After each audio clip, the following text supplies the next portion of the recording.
research works in Singapore.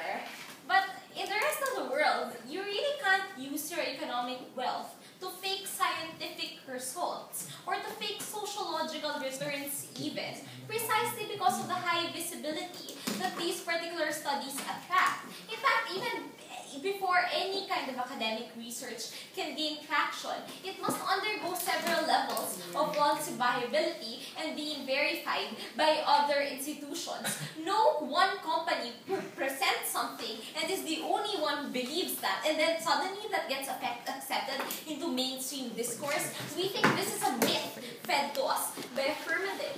Imber told you two things in this debate. One, that corporations are going to produce discourse that is against majoritarian interests. And secondly, he told us that the rest of society will be overwhelmed by those particular interests and will be unable to respond. Why are both things wrong and not really realistic in today's debate? Let's look at the first idea, that these particular corporations produce anti-majoritarian discourse. As I explained earlier, a lot of their research will have to be verified, will have to be subject to other people trying to replicate those same results. That's why anti-climate change discourse in the United States hasn't gained much traction, because you have other people coming up with their own results and saying that objectively, there's just no way you can say it doesn't exist. And you do have interest groups who go against it. That's why Al Gore's inconvenient truth is so very popular. But beyond that, we think the very presumption of that idea is that corporate interests are always and are automatically wrong and against society's interests.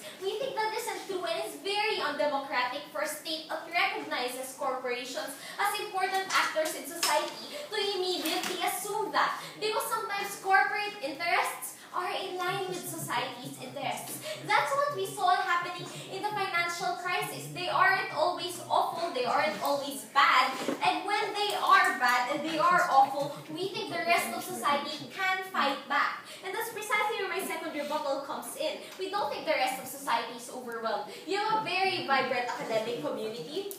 You'll have individuals who will attempt to falsify and show that these particular results cannot be replicated and cannot be verified if they're coming up with something as bombastic as climate change doesn't exist. That's why no one really buys the idea that climate change does not exist even. And thirdly, you have to look at the way these kinds of research are conducted in the first place. It's not a matter of GSK funding its own research and that's it.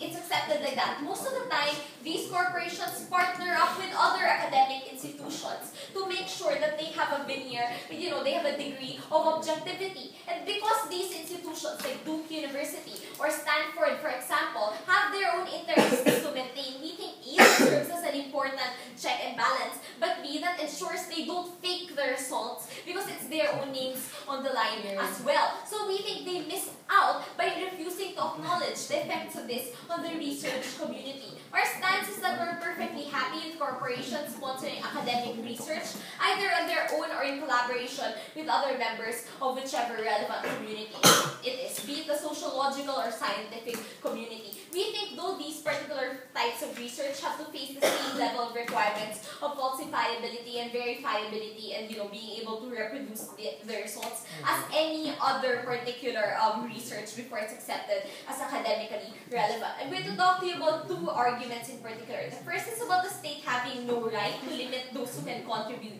to knowledge production. And secondly, I'm going to talk to you about why these corporations are crucial, in fact, to research. Let's talk about the first idea. The point of knowledge production, especially in the context of a democracy, is that, well, you're inclusive. You allow people and individuals with different interests to speak up and to contribute to knowledge production.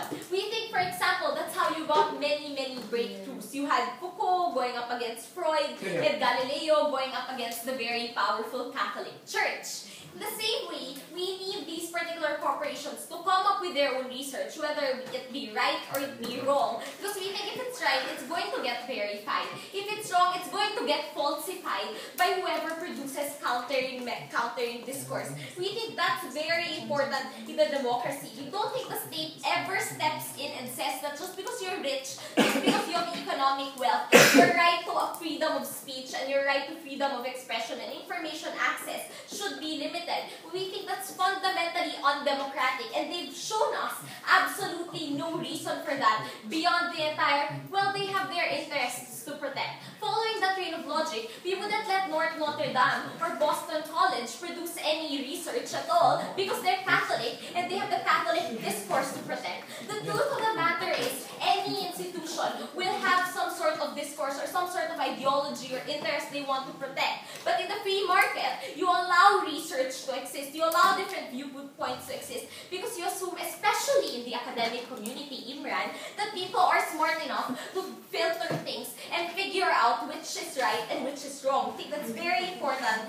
Basically, the conclusion of this argument is that there's no harm in their position, in their participation, and it's an unfair curtailment of corporate rights to release studies for whatever reason, whether they think it's because it forwards their interests or because they want to disprove something they held so true earlier on and wanted conducted by an academic institution. Let's talk about the same idea, why we think these corporations are in fact crucial to research. You have to understand that many things that we need done in society have relevant institutions who have financial interests in them. That's why we think GSK, that's why we think Pfizer are so important, and we need them to be conducting research. Some of your most important breakthroughs in medicine have come up from these particular corporations. We don't think the government or Duke even has the amount of money to invest in producing antiretroviral drugs or things like that. Cynthia, the first synthetic life form, was produced by corporations because the government was too scared to touch it. We don't think you're going to have those kinds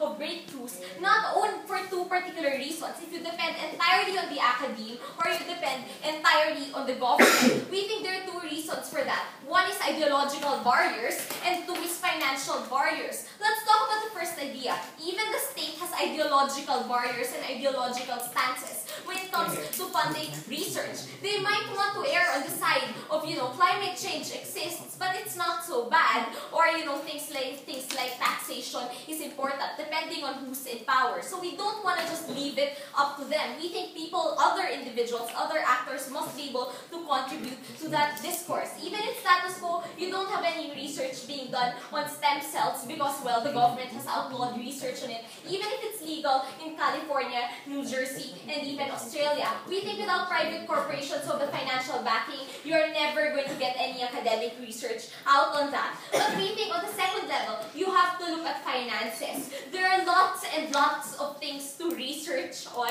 and there are, well, those things require lots and lots of money. In fact, right now, research into green technology is being funded primarily by these corporations themselves because they know sooner or later it's going to be too expensive and too unsustainable to depend entirely on oil. That's why even BP is involved in the production of knowledge on alternative technology. We think you are not going to get any types of scientific breakthroughs at all if you insist on shutting out the capacities of corporations. For all those reasons, we think negative should stand. We think you shouldn't set back the scientific community. We think you shouldn't be undemocratic.